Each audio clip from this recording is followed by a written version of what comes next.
So I rented DmC. Is it terrible? Is it a horrible abomination to mankind deserving only of a mass grave next to E.T.? Well, no, it's not quite that bad. It's not even Other M bad, although to be fair, Other M is deserving of that mass grave. That being said, it's also not very good, certainly not worthy of any praise. It's somewhere between average and below average, depending upon your tolerance for horrible writing and cutscene interruptions, among other things. As a Devil May Cry game, it's a complete failure.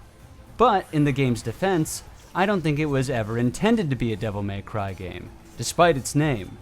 From what I've been able to piece together, it seems like their intention with this was a reimagining of Devil May Cry, making it better, with the largest air quotes that I can possibly manage around the word better.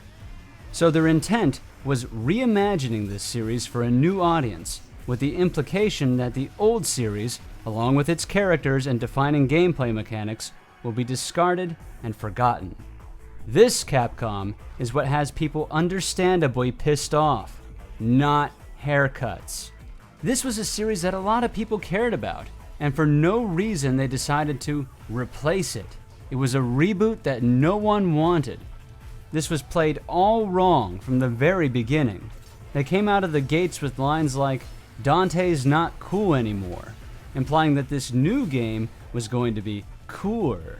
Forget about your established characters and gameplay. You don't want that anymore. This is much better. No, that was the wrong move. It almost feels intentionally designed to generate anger.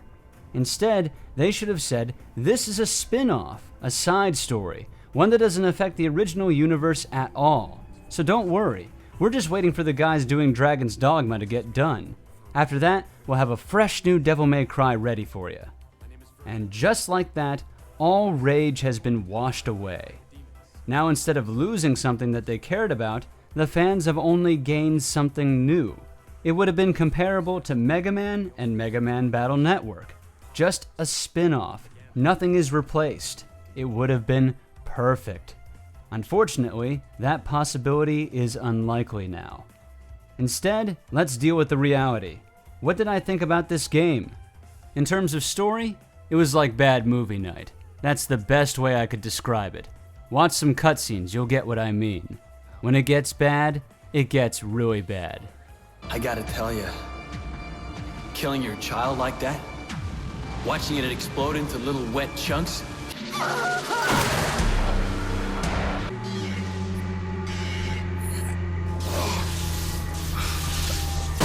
No. Virgil! No! Ah!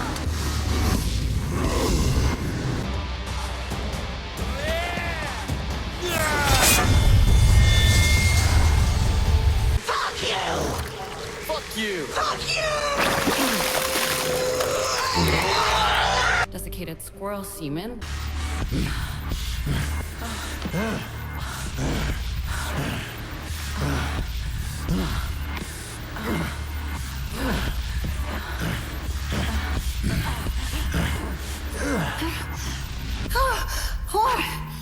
What is it? My succubus.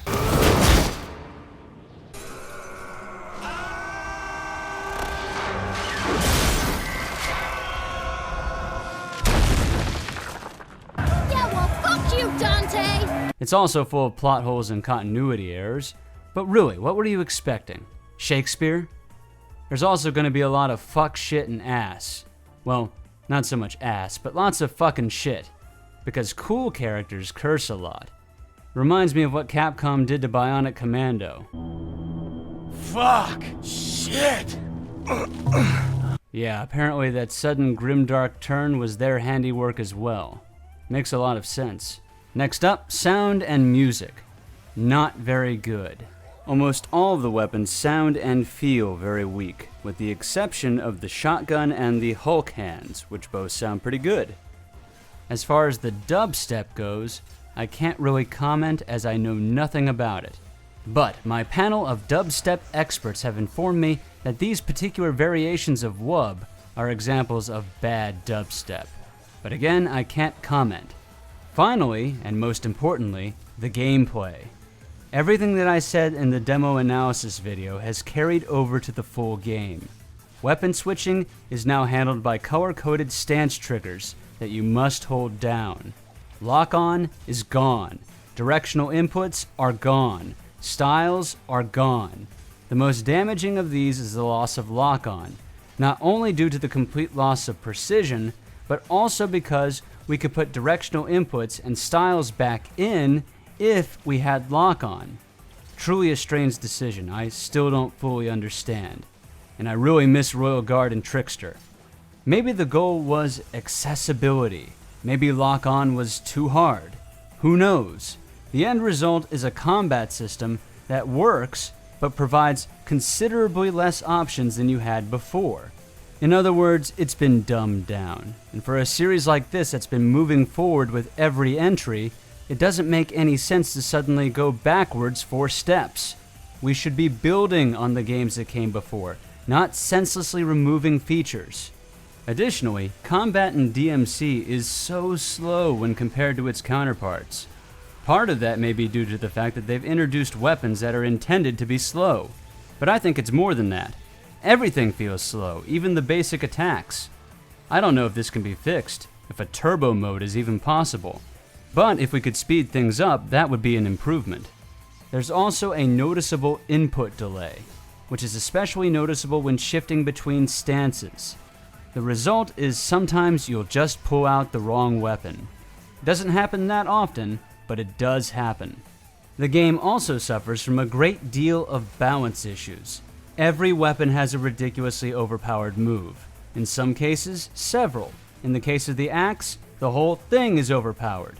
This problem can be made even worse with the demon dodge. By dodging as an enemy attacks while holding down R2, you'll get a huge boost to attack power. This makes getting SSS ranking in one move entirely possible. Although getting a SSS ranking is an incredibly easy feat no matter what you do. The style ranking and scoring systems are completely broken and not worth paying attention to. You'll be getting maximum ranking all the time without any effort. Apparently, it's possible to glitch the game, fall through the ground, and then it gives you 147 deaths. And yet, ranking is barely affected. I tried to do this myself, but I couldn't force myself through the ground. But even with 5 deaths, maximum ranking is still possible. That SSS is like a participation award. If it hasn't become clear yet, the game is ridiculously easy, even on Dante Must Die difficulty. It seems the worst the game is able to come up with is throwing enemies at you that must be hit with the appropriately colored weapon. That's not hard, it's just annoying. This series was all about encouraging different styles of play and trying new things. At least it used to be. Now it's about limiting your options. I will, however, compliment the Dream Runner enemy type, as it puts up more of a fight than anything else in the game, including the bosses. Unfortunately, they don't appear very often, and even they crumble before the might of the axe, or a well-timed punch to the face. Speaking of the bosses, they're all ridiculously easy and generally terrible. I will compliment the art surrounding the Bob Barbas fight, because that looked neat. He's also my favorite character out of the whole bunch. That being said, the mechanics of every boss fight boil down to dodge the thing, hit the weak spot, or alternatively, demon dodge the thing, hit the weak spot. You know, if you want to speed up the inevitable. The primary antagonist is actually a copy-paste of the boss fight from the demo. You know, the Slurm Queen. He even has the puke spray. The one exception is the last boss fight, which looks like more effort went into it. Not much more, mind you, but he's more complex than any of the other bosses. When compared to any of the fights with his counterpart, it's a joke of a fight. And Credo too, he's miles ahead of this. They also crammed platforming into damn near every section of this game. It's functional, but it has no place here. It reduces the flow of the game to platforming, cutscene, fight, cutscene, platforming, cutscene, fight, over and over and over. There's only 4 things that you can do with the platforming: double jump, air glide, red whip, and blue whip. It's unbelievably tedious. color-coded platforming, and color-coded enemies. It's a shame, because it could have been so much more. When I saw the first trailer for DmC, I noticed that angry Dante picked up a car with his whip and chucked it at some guys. Immediately, I was reminded of Bionic Commando. If Dante swung around on his whip, that could have made for some interesting platforming, perhaps even combat mechanics. Instead, you hold down the correct colored trigger and press a button. Oh well. Oh, and before I forget, Devil Trigger was also needlessly changed. It now acts as Quicksilver did, a time slow. It also launches enemies helplessly into the air. It's essentially a god mode, which is not what it's supposed to be. So there's no fun tricks with Devil Trigger, like Distortion, or Devil Trigger Explosion, or Devil Trigger specific moves. All of that is now out.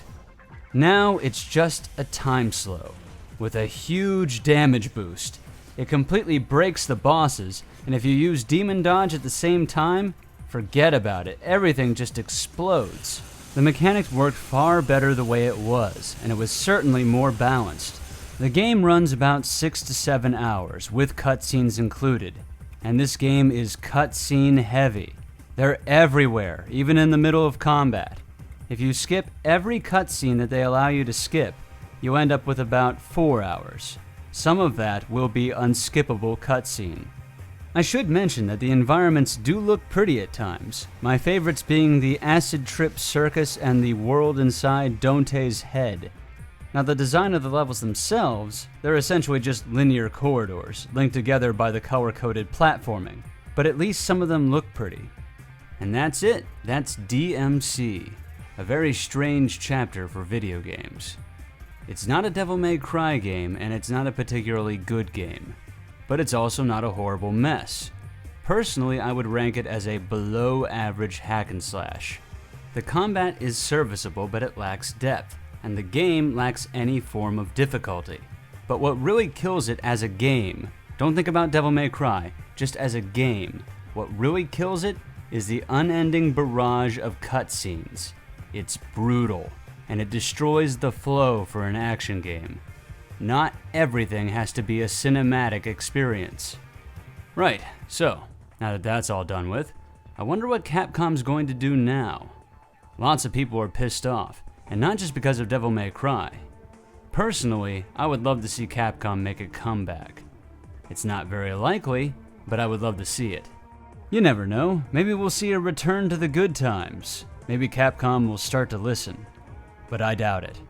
Instead, I'll just relive the good times, as soon as I can find my second Dreamcast controller.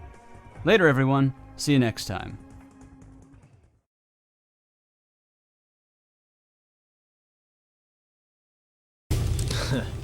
Things always gotta be complicated.